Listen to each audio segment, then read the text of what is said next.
வணக்கம். இன்றைக்கி நம்ம பார்க்க போகிற சமையல் ஒரு அருமையான இட்லி, தோசை, சப்பாத்திக்கு தொட்டு சாப்பிட்ற மாதிரி ஒரு சைடிஷ் ரெசிபி தான் பார்க்க போகிறோம். ரொம்ப ஈஸியாகவும் இருக்கும்.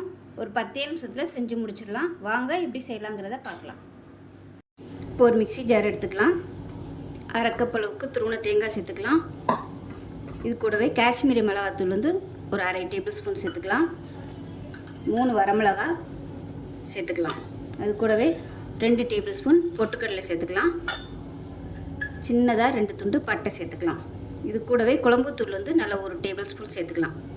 இப்போ கொஞ்சமாக தண்ணி விட்டு நல்லா நைஸாக அரைச்சிட்டு பார்க்கலாம். இப்போ ஒரு மிக்சி ஜார் எடுத்துக்கலாம். மீடியம் சைஸாக 3 தக்காளி கட் பண்ணதை சேர்த்துக்கலாம். இதையும் நல்லா நைஸாக அரைச்சிக்கலாம்.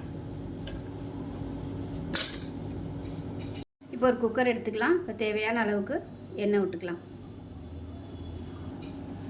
இப்போ எண்ணெய் நல்லா சூடாயிருச்சு. ஒரு டீஸ்பூன் போல் கடுகு உளுந்து சேர்த்துக்கலாம். இது கூடவே ஒரு டீஸ்பூன் போல் சோம்பு சேர்த்துக்கலாம்.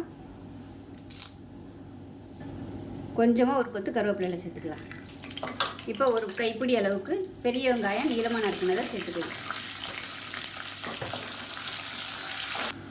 இப்போ பாருங்கள், வெங்காயம் நல்லா பொன்னிறமாக வதங்கிருச்சு. இப்போ தக்காளி அரைச்சதை சேர்த்துக்கலாம். இப்போ மிக்சியை அலசிட்டு தண்ணி சேர்த்துக்கலாம். இது வந்து நல்லா கொதிக்கணும். பச்சை வாசனை போக தக்காளி கொதிக்கட்டும். இப்போ பாருங்கள், தக்காளி பச்சை வாசனை போக நல்லா கொதிச்சிருச்சு. இப்போ இந்த ஸ்டேஜில் தேங்காய் அரைச்ச பேஸ்ட்டை சேர்த்துக்கலாம். மிக்சி அலசிட்டு தண்ணி சேர்த்துக்கலாம். திக்னஸ் பார்த்துக்கிட்டு தண்ணி வேணும்னா இன்னும் கொஞ்சம் ஊற்றிக்கலாம். இப்போ நான் இன்னும் கொஞ்சம் தண்ணி சேர்க்குறேன். கலந்து விட்டு இப்போ உப்பு செக் பண்ணி பார்த்துட்டு உப்பு சேர்த்துக்கலாம். இப்போ தேவையான அளவுக்கு உப்பு சேர்த்துக்கலாம். இப்போ கொஞ்சமாக புதினா இலை சேர்த்துக்கலாம். இப்போ இதில் பொடியாக நறுக்குனா கொத்தமல்லி இலை சேர்த்துக்கலாம். சேர்த்துட்டு குக்கரை மூடி வச்சுட்டு நல்லா ஒரு 2 விசில் விட்டுட்டு ஸ்டீம் போனதுக்கப்புறம் பார்க்கலாம்.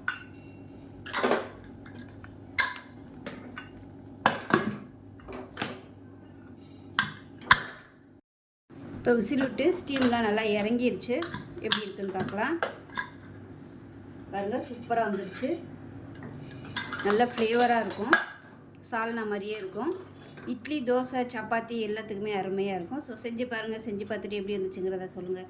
வீடியோ பிடிச்சிச்சுன்னா லைக் பண்ணுங்கள், கமெண்ட் பண்ணுங்கள், சேனலை சப்ஸ்கிரைப் பண்ணுங்கள், பக்கத்தில் பெல் பட்டனை ப்ரெஸ் பண்ணுங்கள். நன்றி.